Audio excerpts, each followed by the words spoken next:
This is my AEP 880 Module 7, and my name is once again Luke Reardon. Hasn't changed. So, let's see, the main characters in this case study, this mini case study. First, we got Joel Pham, he's the student. We have Mr. and Mrs. Pham, who is Joel's parents, the main people. We have Mr. Rolnick, he is the teacher, and Mrs. Smith, who is a 25-year-old educator who gives advice to Mr. Rolnick. So what's the main idea here? The situation we have, Mr. and Mrs. Pham are avoiding the school like a plague.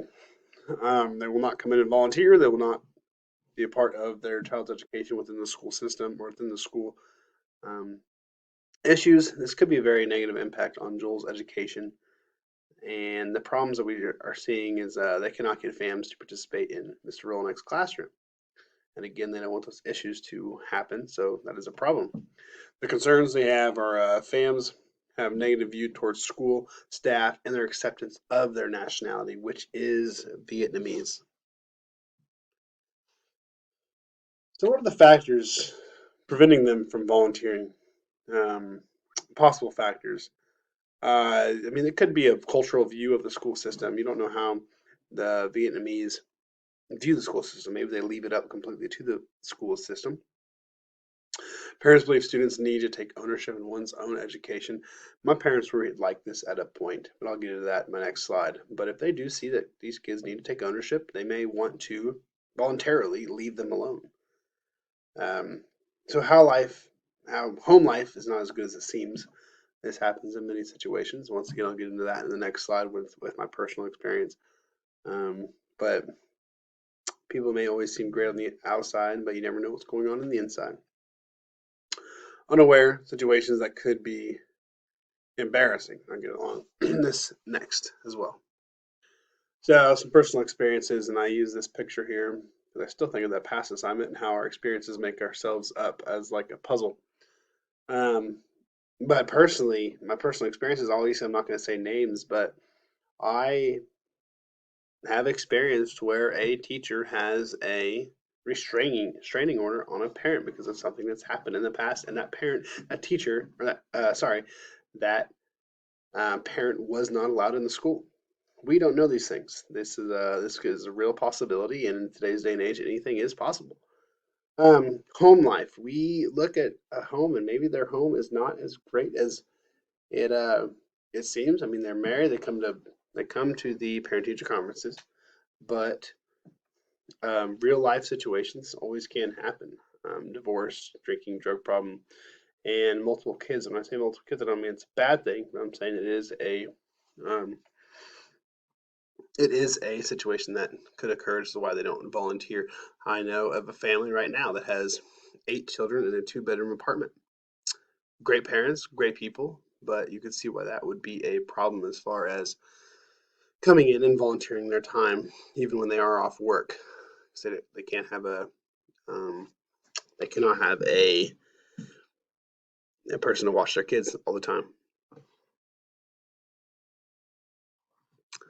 So communicating with parents that have a hostile view, how can we do this? There's a lot of different ways.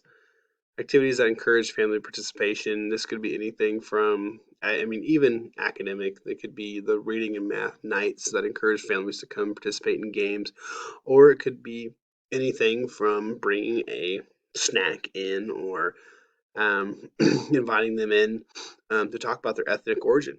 I mean, their food, their dance, their family life. Everybody's different in their own way, and I think if we see that as a good thing and as a learning opportunity, and we approach it the right way, to be able to invite them in and teach the class about their Vietnamese origin. This could be a great welcoming thing and kind of an eye-opening and barrier breakdown for this Vietnamese family. And lastly, before you communicate, talk about researching Vietnamese culture and finding things to try. I did not say finding things that will work, because we don't know. If we try a bunch of different things and see what works, that'd be great, and also something to pass on to future teachers that may have Mr. Joel Phams. Then my personal experience, as far as communicating with parents, I live in a very small town, And my son, who's almost 2 years old, loves to ride around on my four-wheeler. And that may sound weird to bring up, but um, the amount of times that I can't get a hold of parents, and my son and I just driving around the four-wheeler 2 or 3 blocks away. So again, my town is less than 1,000 people. The amount of times I'll run into these parents or see my students playing basketball in a driveway, and I simply stop and say hi and just talk with them and form that relationship. That's all it takes. You see them in a grocery store, in a gas station. Don't avoid that. I don't know why teachers feel a need to avoid, or anybody feels a need to avoid these parents, but just saying hi in public is a massive breakthrough and a massive thing you can do to eventually get them to where you want them to be. Um, call with benefits all the time. I personally, like I said, I live in a very small town. My phone number gets passed around very often, and personally, with students that with students of parents that volunteer and things, I pass my number out. I respond to a text a lot quicker than I do an email, and I don't mind the text. But when I call parents a lot over something very beneficial that this kid has done, they love hearing good things about their kids. Anyone with kids will understand that. Talking about their house, I've done this personally. I've done this to stop by to make an excuse of returning a personal item of the kid just to meet their parents. I have also a new family that comes into Solomon, and I will stop by just to welcome them if they're close enough to the neighborhood, or just to say hi and introduce myself to the kids and let them know who that I'm going to be one of their teachers. This impact has been enormous because even if they think it's weird or even if they think it's inappropriate, there's not a negative thing that happens when you stop and just say hi and stop to their house, because the moment they see you at a sporting event or in the classroom, they know that's the guy who randomly stopped at my house. That's kind of weird, but at least they feel a little more comfortable around you. And last, I I personally have done this. I asked them straight up as to why they can't come in, and sometimes you'll get more brutal, honest answers, and sometimes you'll get very vague answers. But both answers are good because you can work around those answers to fit times that they are, and they're more up to opening up to you about their situation. Very simple slide. I'm a simple person, so here you go. How would the staff know this could be a barrier? Guys, it's all about why we got into this relationship. It's developing relationships. Develop the relationship. Um, if you don't develop a relationship with each one of your students, it's your fault. Simply that.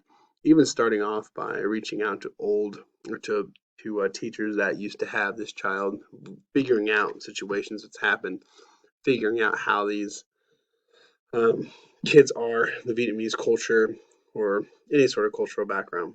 Um, how to know this could be a barrier just by knowing them and understanding them and truly getting to know them on a deeper level. Limiting the situation. This question I wasn't too fond of, honestly. The situation was there when Mr. Rolnick became a teacher. He had to go to a very, very experienced teacher to understand this situation. So obviously, the situation could not be avoided when he took this child because he had no idea. He had no idea. He had to ask a teacher who's been there for 25 plus years. Um, but how could he prepare for the situation? Is talk to previous teachers like Joel did. I mean, not Joel. I'm sorry, like Mr. Rolnick did by talking to Mrs. Smith or Miss Smith. Another thing that he could do to help himself prepare for the situation was search up Vietnamese culture and school systems and how things are ran family life and school life. Just come in prepared and ready to put together a